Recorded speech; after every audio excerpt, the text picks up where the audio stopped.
We are talking about toxic burden and eczema. Question is causing your eczema? And today I am joined by Rachel. She is a amazing Cleanbody nutritionist who is on our team. She is a licensed nutritionist and certified nutrition specialist. Hello, Rachel, and welcome to the conversation today that we are having.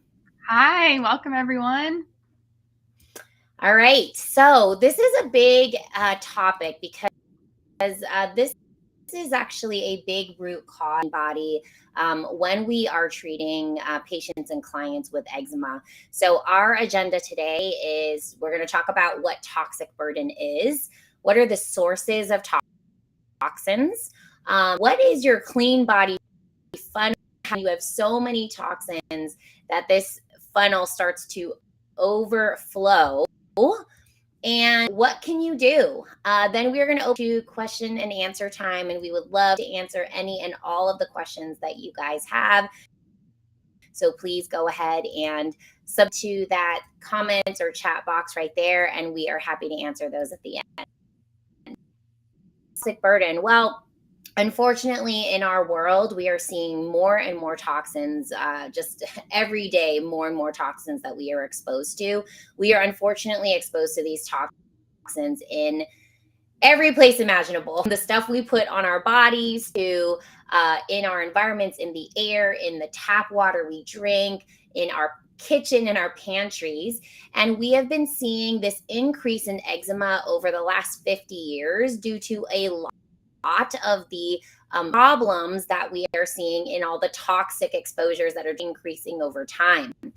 And so toxic burden is when you have this cumulative exposure to both environmental toxins exposed to in your personal care products and in your home. And this accumulates in the body over time. And this, we call it toxic burden. This really puts a burden on your system. And that burden can really show up as an alarm system that can look like the conversation we're having today is toxic burden causing your eczema. Let's talk about some of these sources of toxins. So, Rachel, in our food, there are some toxins that we need to pay attention to. Pesticides, food additives, and dyes. Tell us a little bit about these, where we can find them, and how we can understand if this is something that we're being exposed to.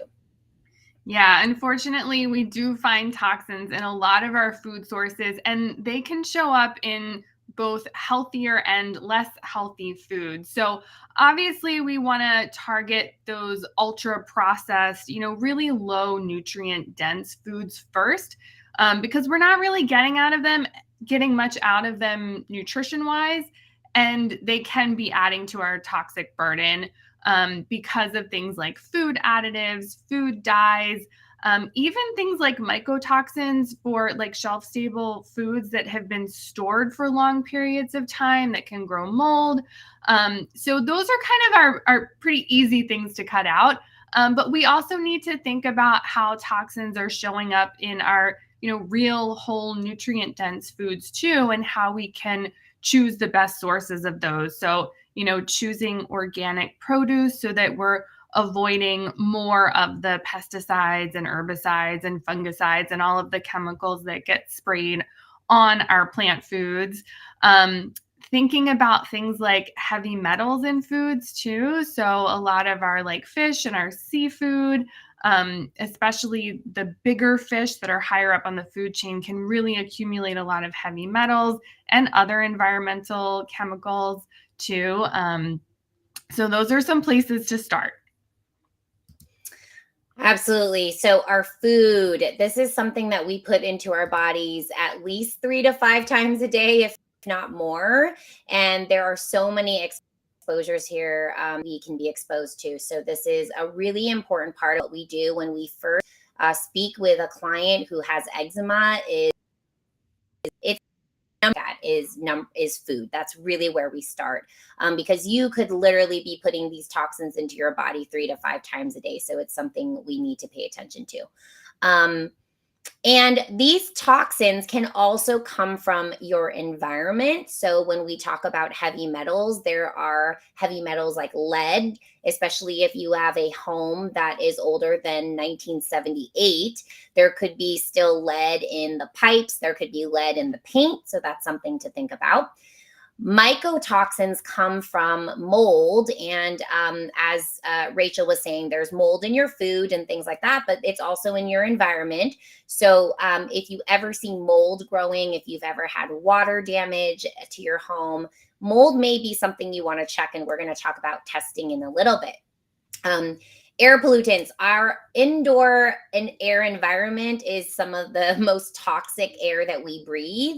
And so it is something that you really should consider, is definitely airing out your home, and then also getting air filters for your home. And we have recommendations. If you go to the link in my bio and click product recommendations, there are some product recommendations there for air filters. That you can get personal air filters if you're kind of out and about, or in an airplane, which is another place that we have a lot of air pollutants, or you can have a home air filter, which is really great. Then in your ingredients, so things that touch your body are also another place to start. So anything you put inside of your body, and then anything that touches your body. So really looking at those ingredients, body and home care products.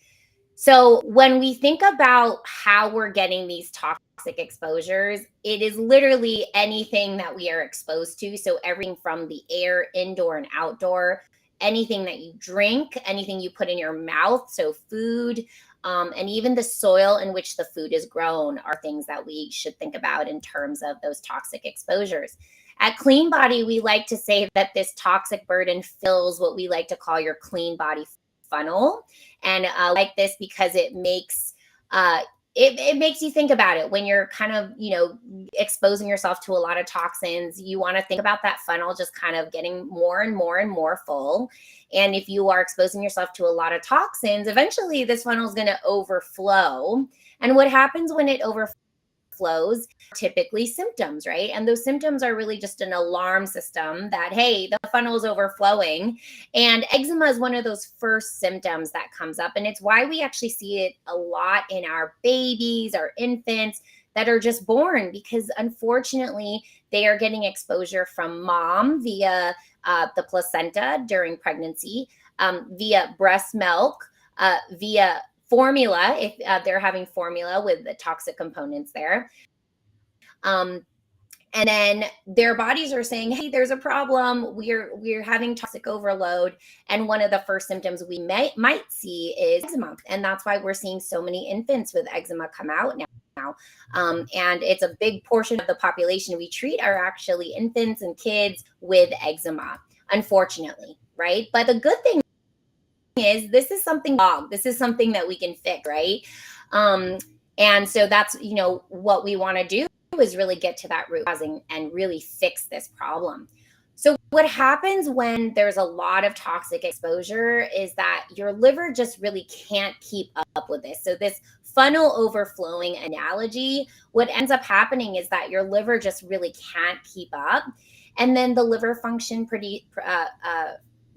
production decreases, and then the bile production decreases, and your liver makes what's called bile.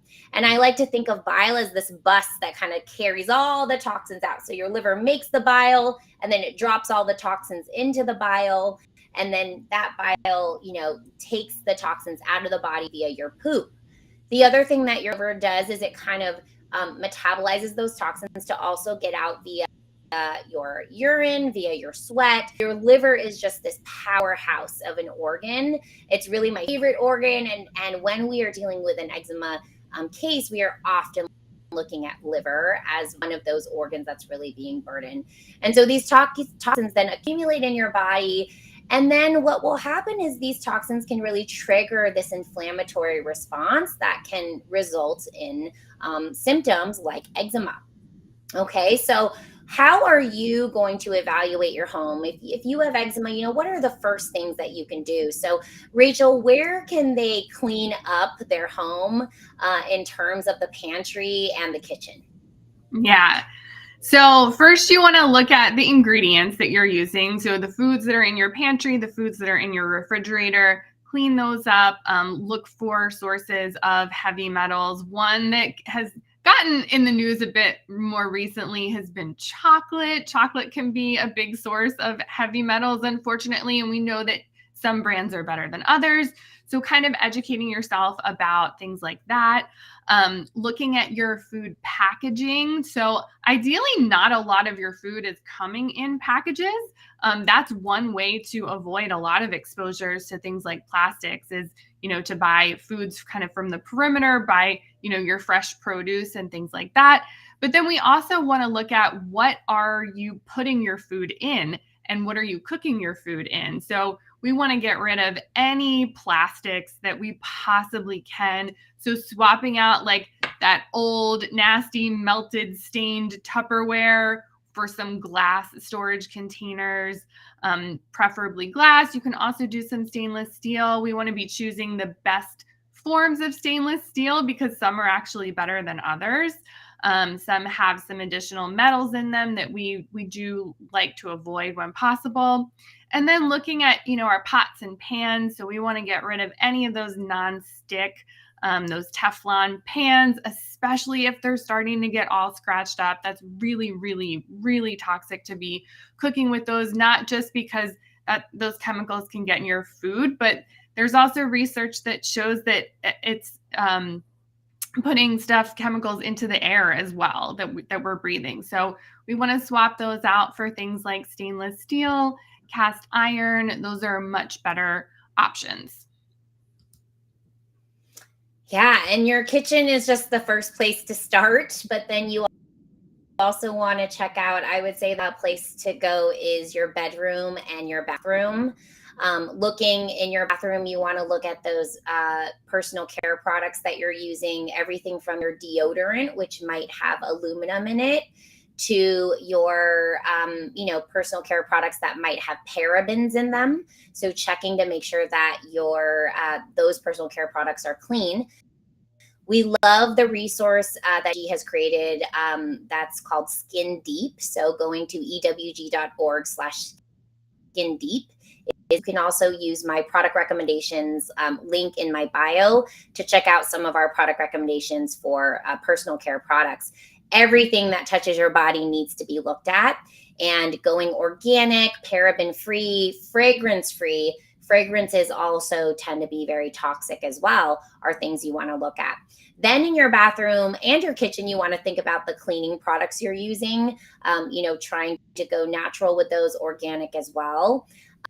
Your laundry detergent, your tap water also may have things like arsenic, uranium. We see this a lot. And we also see this in the testing that we do for our patients. And so then we say, okay, well, now we need to find what the source is. So you can be proactive about this by just cleaning these up now. You also want to think about your furniture. There are things like flame retardants on your furniture that you will want to maybe clean up, especially have infants or toddlers and they're doing car seats and strollers. You want to think about making sure that those are certified clean, that they have those standard certifications that say that, okay, they're free of, all of these chemicals that could be really harmful for your child, which is very important because our little ones, are showing these symptoms of eczema potentially just because they're saying, hey, we're toxic. Mold, if you've ever had a water leak or anything like that, getting a mold test, which we're going to show in a moment. Okay. So lab testing that we typically recommend is number one, testing just yourself and you have exposure to these toxins. Is your body being burdened by these toxins? We love the test called the Total Tox Burden. This is something that is available for direct order on our website, and then comes with a consultation to discuss that. Or if you work directly with our team, then we will consider this test in a whole battery of tests that we might do to understand what the root causes are. Some people have a lot of toxic burden. Some people don't have as much toxic burden because they don't really live toxic lives and they've paid attention to this. So we need to understand, is this a problem for you? And this is a great test to answer that for us. This test covers heavy metal testing, environmental testing, and mycotoxin testing. So it's a really great test. And then a really simple test, an inexpensive way to check if there's potentially a mold problem in your home, is the immunolytics test. So if you go to the links in my bio for the total tox burden, you could go to order labs and you can see the information for that. If you go to the link in my bio and go to product recommendations and then navigate to tests, you can find the link for immunolytics.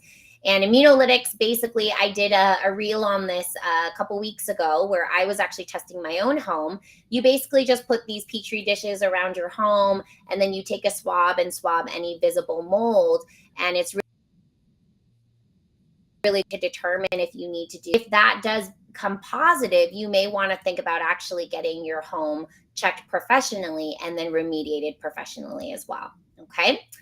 All right. So here is a list of what you can do. As we said, EWG verified products, including those from our product recommendations. Get an air purifier, also in our product recommendations. We want you to wash your bedding and vacuum weekly. So, once or twice a week might be important if you have eczema, and sometimes more if you're having a lot of shedding of the skin and all that. Clean up your kitchen, as Rachel had already mentioned, just kind of when you work with our team, we actually give you a list of everything you need to be doing and a checklist of all the things you need to clean up to make it easier for you.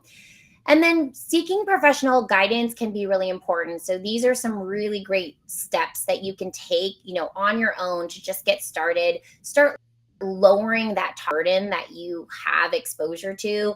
And every single thing you do is helpful, right? Because everything that we are exposed to is just filling that funnel. So as you start removing things one at a time, you're just lowering that toxic burden, which is wonderful. Sometimes that doesn't fix the problem completely, though. We actually need to support the organs that help to drain all those toxins out, like your gut, your liver, your kidney. And your nutrition is actually a big part in this to do their job. Oftentimes when we see people with eczema, they could have, problems like constipation. So we want to make sure that we address that with nutrition first and foremost. And then we might consider cleansing if we find things like mold or heavy metals or toxins like that. We may consider actually doing cleanse protocols for you. So it's really important to seek professional guidance, especially if you've kind of done these things already, if you've cleaned everything up and you're still having problems. It may be that your funnel is really full and removing those exposures is potentially not enough, that we actually need to clean them up and cleanse you out. Okay. So if you are interested in meeting with our team and Rachel, and when we work with people, we actually work together to support you. Nutrition is such a big, important part of the healing process. Again, it's something we put in our mouths 3 to 5 times a day, if not more. And so nutrition is something we have to pay attention to. So I love having on our team to support our patients through this process. If you are interested, we are offering 30% off the discovery consultation, and the link is in my bio. You would use the code IGDC30 if you're interested in getting 30% off.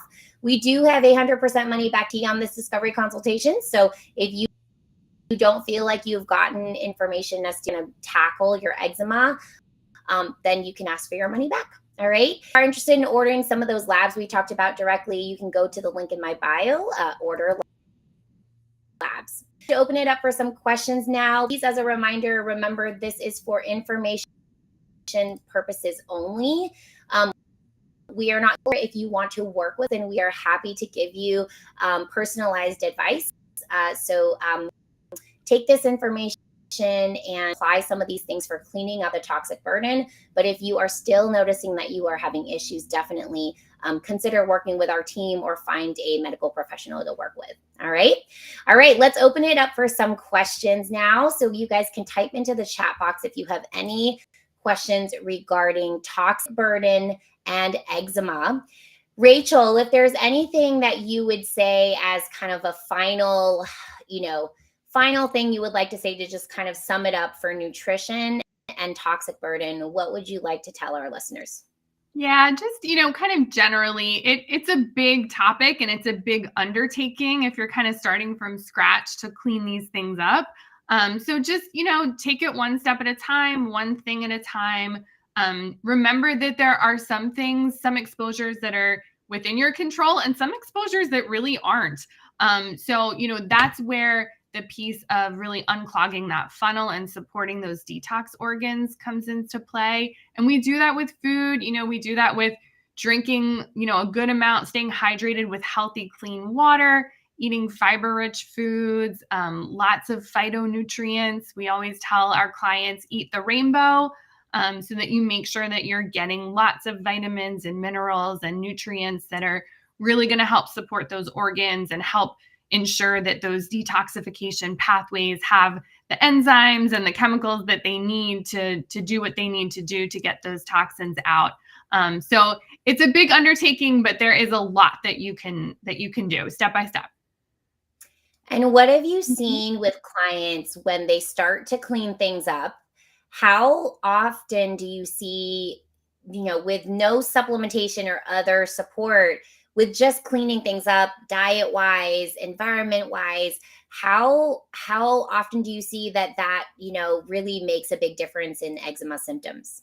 That's the one of the blessings about a symptom like eczema is that it's really easy to track it changing over time. So, once we start cleaning up environment, especially, adding air purifiers to the home, cleaning up water, drinking enough water, vacuuming more, opening windows, things like that to get more airflow. We really do see a shift in not only eczema symptoms, but other like allergy type symptoms, even like seasonal allergies. We start cleaning things up and we start seeing a big shift in those. And that's nice because some of the other symptoms can take a bit longer to show changes, but other things are more immediate. So we get those little kind of green flags that we're on the right track. It's quite amazing. Yeah, that bodies basically are telling us, hey, there's a problem. And often that problem is actually something that we have control over. Sometimes it's not. Sometimes it is. And sometimes we have a role to play in that. And it's not really about blame either. It's not wrong or that wrong.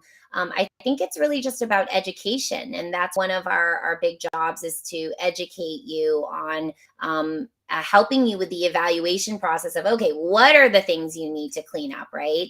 And when there is a list of, I don't know, someone hears this and they're like, oh my gosh, it's everything. Like I have to clean up everything.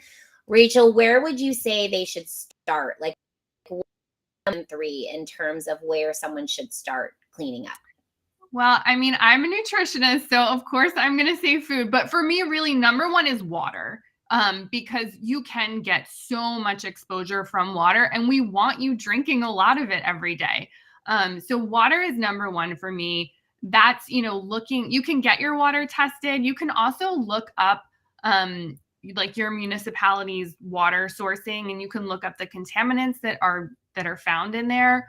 And then getting a good quality water filter. That's really all you need to do. That doesn't mean like, some of your plastic, refrigerator pitchers. Some of those are, they can make your water taste a little bit better. They can filter out some things. There was actually an article in the New York Times today talking about microplastics and nanoplastics, and some of those can actually filter out some of the microplastics. So that's a good thing. But we really like to see like reverse osmosis water filters. Those are some of the best. And you can get like under the sink ones, you can get countertop ones at a range of price points. So that's definitely number one for me. Number two is, food. And that's a big one. So again, tackling it kind of step by step. And then number three would be like, what are you storing your food in? Really, plastic is just everywhere. It's convenient, it's easy, but and you're not going to avoid it completely, but what you have in your kitchen, in your home, again, you do have control over that. So getting rid of plastic, never microwaving in it, things like that, not using plastic water bottles. Absolutely. And I totally agree with Rachel here. My number 4 and 5 would be stress. I think stress is a big, any kind of inflammatory condition, including eczema. So if you're having a lot of stress, or if your child has eczema and you're stressed, it may actually cause your child to also be stressed, and for that to increase. And the other one I would say is your products, like that you're using on your skin. So I think those are as important as what you're putting in your mouth. Everything you're putting on your skin is getting absorbed into your system. And then one more would be, if I was going to add one more, be moving your body, and even as simple as just walking. And sometimes when people have very severe eczema, it can hurt to do too much exercise. So and I wouldn't even say exercise, but just moving. So if you're being very stationary because your skin hurts, that often doesn't help that lymphatic movement and that lymphatic drainage, which is a part of your drainage and detox symptoms. Okay. Okay. Well, thank you so much for joining us today for this live. If you guys have any questions, please comment or the chat box here. We're happy to answer any and all questions today. We are talking about toxic burden and whether it is maybe one of the root causes of your eczema that you should consider evaluating. But we are open to answering any questions today. So please go ahead and submit them if you have any. If not, then thank you so much for joining us today. This live will be posted. We also did write a blog about this information, so check out the blog if you want to read more about all of this. Thank you so much, Rachel, for joining me today, and we will see you next Wednesday for our Lunch and Learn live with Cleanbody. Thank you so much.